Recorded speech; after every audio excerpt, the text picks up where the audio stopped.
আমার মতো কিছু পাগল প্রত্যেকটা গ্রামে থাকা দরকার।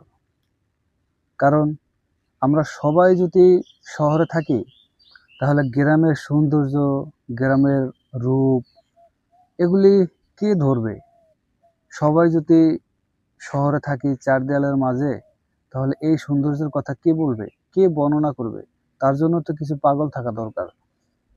তো আসেন সবাই মিলে গ্রামকে ভালোবাসি, গ্রামের কথা তুলে ধরি, গ্রামের দৃশ্য দেখাই, নিজেও দেখি।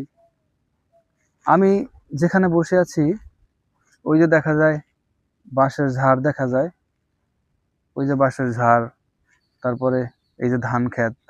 আর আমি যেখানে বসে আছি তার আমার মাথার উপরে আছে একটা জাম গাছ। এই যে জাম গাছের পাশে বসে আছি। তারপরে কাঁঠাল গাছ আছে, দক্ষিণে বাতাস আসতেছে। এই যে একটা সুন্দর পরিবেশ, এটা আমি ঢাকায় গেলে পাবো না। কেন পাবো না? ঢাকায় চার দেয়ালের মাঝে আমার বন্দি থাকতে হবে, কিংবা যানজটের কারণে আমার এই যানজটের ভিতরে আমার জীবনযাপন করতে হবে। আমি কখনো ইচ্ছা করলে এই দক্ষিণা বাতাস, ধানের পাতার খসখস শব্দ, তারপরে ওই যে ঘুঘু পাখি ডাকতেছে, শালিক পাখি ডাকতেছে, কোকিল ডাকতেছে, এর ডাক আমি কখনো শুনতে পাবো না।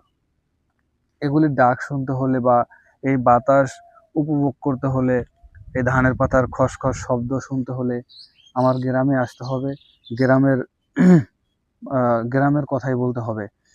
আর আমি যদি ভুল না করি একটা কথা বলি, যে যদি সুখী মানুষ দেখতে হয় বা দেখা যায়, তাহলে গাঁয়ের মানুষই সুখী মানুষ। কারণ তারা সারাদিন পরিশ্রম করে আহ সন্ধ্যার আগে আগে তারা ভালো একটা জামা পরে, মানে যার যেরকম আছে আর কি, একটা জামা পরে, একটা জুতা পায়ে দিয়ে চায়ের দোকানে বসে দিব্যি গল্প করবে।